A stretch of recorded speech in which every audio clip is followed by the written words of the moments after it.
it's absolutely crucial that you have a professional actor headshot. And that does not mean shooting with a friend.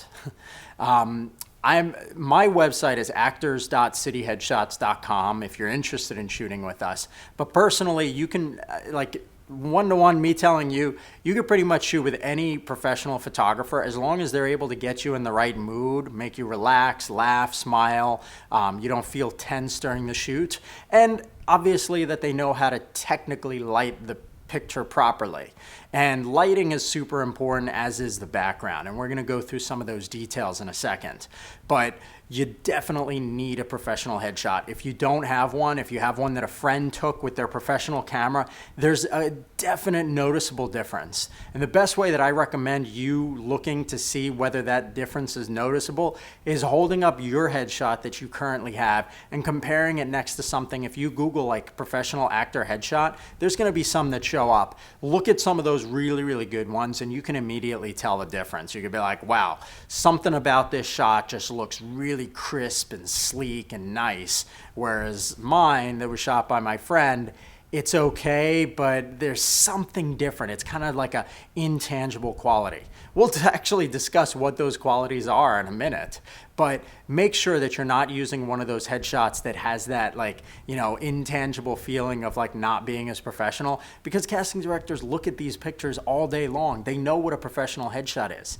And what does it say if you don't have one? It says that you're brand new and that you don't invest money into your career and that you don't take your career seriously. So why would they take you seriously? They'll assume that if you don't even spend money or invest in your headshot, what are you going to invest in their production for? Are you going to actually show up on time? All of that. You need to make the right impression, and a high-end headshot is going to help you do just that. Now, I'd like to go through some current headshot trends. The first of which is basically that your headshot absolutely needs to be in color.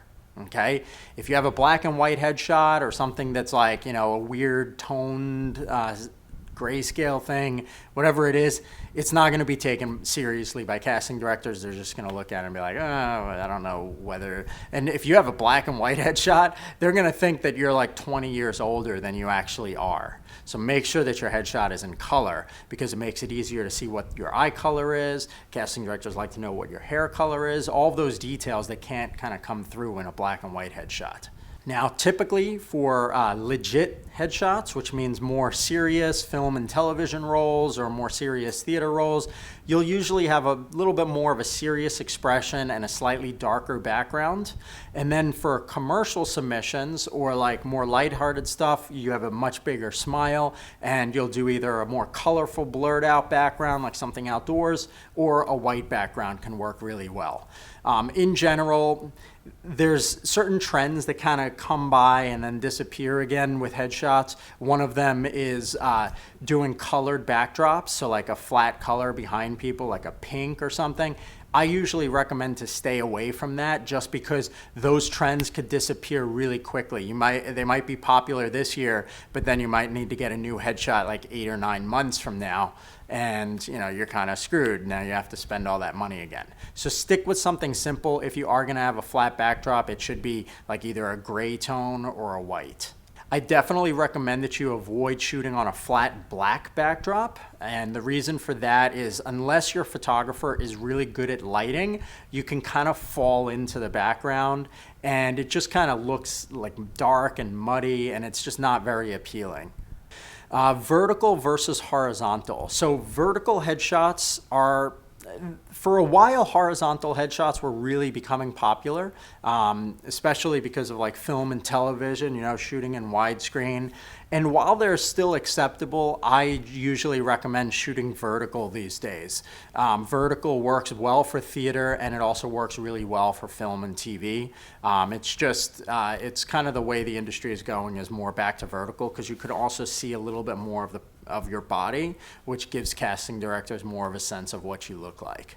Now, you should definitely avoid tilted angles in headshots, meaning like you don't want your head to be tilted like this or turned too far, mostly straight on. You can slightly turn to one angle or the other, but you don't want to go too far to the side. You don't want to tilt over. You don't want this sort of thing where you're kind of like leaning down and looking up at the camera. those things are generally distracting. They can take away from the shot. You shouldn't be like kneeling on the ground and looking up. And another thing that you don't want to do in general is have the photographer tilting the camera and shooting like weird angles and stuff like that. It's all distracting. It should be mostly straight on. A casting director just wants to see what you look like. Now, of course, you want a really great expression. So because the photographer can't really be very creative with the lighting and the angles and all of that, you need to have somebody who's going to direct a strong expression out of you. And that means confidence, it means approachability, it really means capturing your brand in your headshot. And you don't want things like wide eyes or like, fake smiles or, uncomfortable looking shots. You need to look like you own the camera. And the real best way to do that is by working with a photographer who makes you feel really comfortable. But also it's just about going for it and being like, you know what? I'm going to own this character that I'm playing right now, and I'm just going to be like crazy with it. I don't care what people might think of me. I'm totally owning myself. And when you do that, when you have that sort of like, level of confidence and that comes across the shot, a casting director feels like you can act and they feel much more confident in bringing you in, because they are in fact making judgments about whether you can act just by looking at your headshot. Now, for technical things, the colors in the picture should pop and be really bold, strong. You don't want your picture to look washed out. And that can mean two things. One, like the post-processing of the image, you want it to, be contrasty and punchy and nice. And you also don't want to wear the same color as like the background and shoot on like a tan background if you've got tan skin, and then like wear like a light brown shirt, like all of that stuff. The combination of it can make the whole image look washed out. You want boldness. In terms of lighting and makeup, generally you want very soft lighting. For guys, it can be a little bit more harsh. You could do something called an edge light, which is actually the lighting setup that's going on right now. We have one that's kind of coming from the side and then a light that's coming from behind to light up the side of your face. That's pretty cool and works well for headshots. Otherwise, an outdoor shot where the light is mostly coming from in front rather than above. Be really careful about that. If your photographer is having you stand out and it's a cloudy day and you're outside and the sky is beating down on you, you might get darkness under your eyes, and that doesn't look good. It's better to be standing underneath something or like in front of a window or with lights that are coming from straight on, because then they light up the face, they light up the eyes, and it looks like you pop a lot more and you can see yourself. But if you're like out and light is coming from above, that's generally not good at all. It's also not good to have harsh shadows. So you want the light to be soft, and you shouldn't have like sharp, hard lines going across your face from like a like a really small light, like a flashlight or something pointing at you. You want to have the photographer who uses one of those big like softbox things or like an umbrella.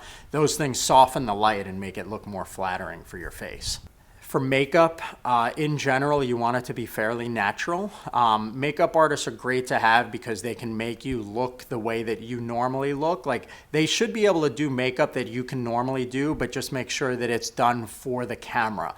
Because there's differences like making your face look more three-dimensional, making sure that you're not shiny, making sure that certain blemishes are covered up that the camera would be able to pick up. A makeup artist can do all of that, but you don't want someone who's doing heavier makeup than you normally do. Because when you go in for the audition, you don't want to look much different. If you're a guy, very natural makeup to just kind of cover up some blemishes, and if you can actually replicate that makeup on yourself, you could watch some YouTube videos on how to do makeup for camera and stuff.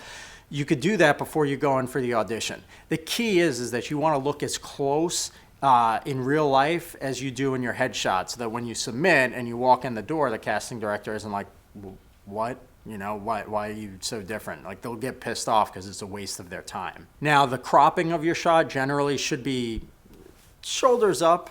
You could do a little bit further out, but once you start getting further out than your chest, now you're moving into like a half body shot. And those are great, but for headshots, especially online, when casting directors get pages and pages of headshots, they kind of come in as like a scroll thing with like thousands of little tiny images, you know, all over the place. So they scroll through. So you want to have your shot cropped fairly tight in so that your face is big in the frame and it draws attention to itself. If it's too far away, the casting director is not going to get captured. They won't be able to see what you actually look like from those thumbnails, and they'll never click on your image to make it big because they don't have that kind of time. They're scrolling through so many that they're just going to click on ones that kind of stick out to them. Some actors ask me, is cropping the top of the hair okay? And the answer is yes, it's not a big deal. Don't crop down too much where you can't see what your hair looks like, but that is totally fine either way, as long as it's not much more than like from here up. Obviously, if you have some really cool, unique hairstyle, like a mohawk or something, then you don't want to crop that off because that's kind of changing your appearance. But if it's a normal hairline assumed, it's fine. In general, natural light works really well. Outdoor shots are very popular right now. I highly recommend against leaning against the wall or sitting against the wall. Casting directors usually find brick backgrounds to be distracting, so try to avoid those.